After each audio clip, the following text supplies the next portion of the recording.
So back in Calc 1, you probably remember doing all of these motion problems where you related the position of an object to the velocity of that object, to the acceleration of that object, and the object's speed. And we'll be doing a similar process here in Calculus 2, just in reverse.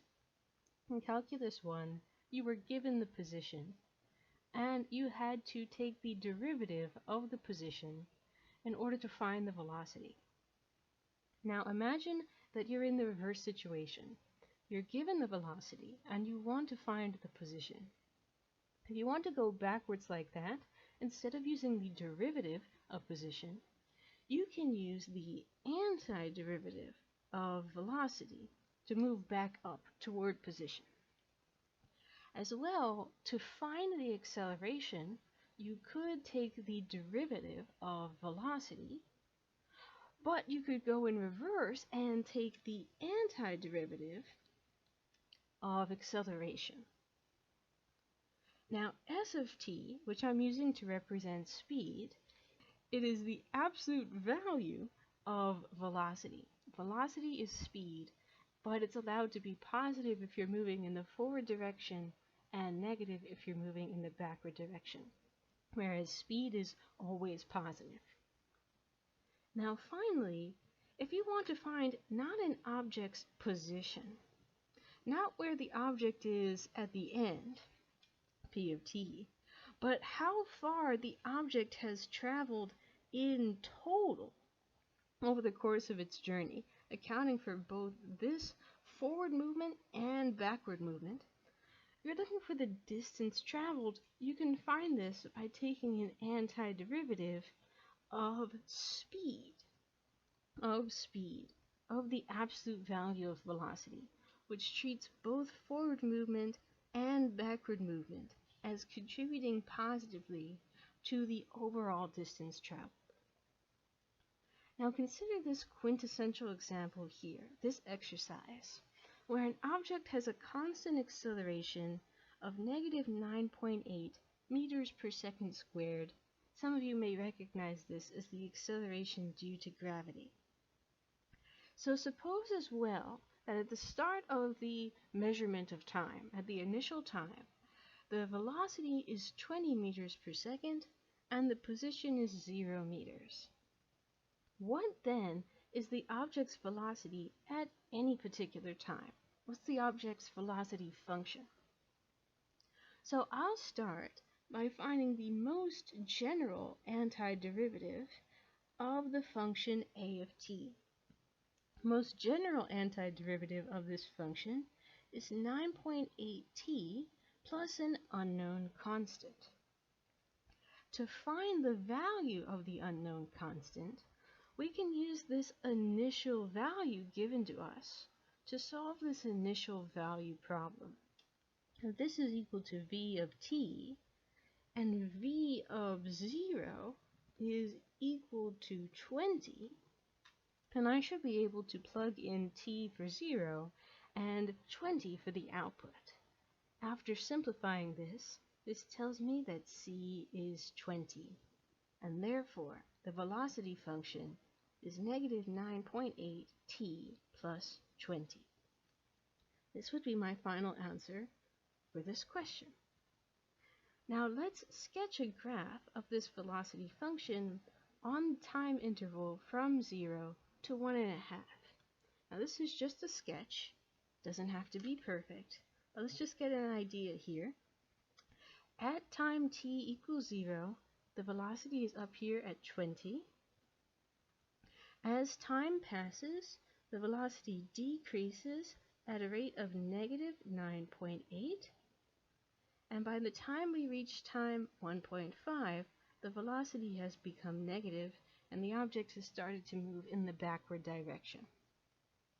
Now just for completeness sake, let's figure out at what point exactly does the velocity flip from positive to negative. At what point is the velocity exactly 0, so that it's crossing the t-axis? And that occurs when the time is 20 divided by 9.8. So I'll mark that on here. 20 divided by 9.8. Now someone says, okay, having found the velocity function and having found the graph of the velocity function, what is the object's position function? And once again, we can start by taking the most general antiderivative of what we now know to be d of t, using the power rule, t squared, 20t, and of course remembering this plus c, this unknown constant. Now we can use the fact given to us that the initial position was 0 to determine that, hey, it looks like actually we plug in t equals 0 to this function and simplify. It looks like c must be 0 as well. And so this would give me a final answer that the position function is negative 4.9 t squared plus 20t plus 0, because c is 0.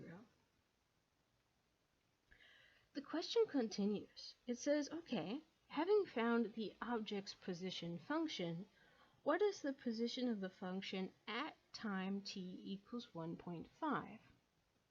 And since we now have a function which gives us the position at any particular time, all we have to do is plug in this given time to the function and evaluate that answer. And I will leave that to those of you who have a calculator on hand. I'm not going to do this one mentally. Now, what is the object's position at time t equals 1.5? It's a very different question than this. How far has the object traveled by time 1.5? How far has the object traveled in that time? So to do this, we're going to need not position, we're going to need distance traveled, which is the integral not of velocity, it's the integral of the absolute value of velocity. So let's determine between the initial time t and the final time 1.5, how much speed did we accumulate? What happens if we integrate the absolute value of the velocity function from initial time to time 1.5? Now this is the moment where it's really nice to have the graph of the velocity function. It is always nice to have a graph of a function when you're trying to integrate its absolute value. Because as you may remember from the beginning of the course, when we're integrating an absolute value, we integrate it in two different cases. Case 1, where the function is above the x-axis. Case 2, where the function is below the x-axis. And that's what we're going to do here. I'm going to integrate first where this velocity function was above the x-axis, from 0 up to the point 20 over 9.8. Since the function is positive there, the absolute value is equal to the function itself. Then I'm going to integrate over the region where the function is negative. And I'm going to transform it into a positive quantity by canceling that negative with a second negative of my own. Negative minus 9.8t plus 20. So having split apart this velocity function into its positive case and its negative case, I can now go ahead and find this value by using antiderivatives. Over 2t squared plus 20t, evaluated from 0 to 20 over 9.8, plus the integral of this negated function 9.8 over 2 t squared minus 20t evaluated over the negative limits 20 over 9.8 up to 1.5. And so this can be calculated in the usual way. Plug those limits into the antiderivative and then take the difference of the output. So I will leave the rest. G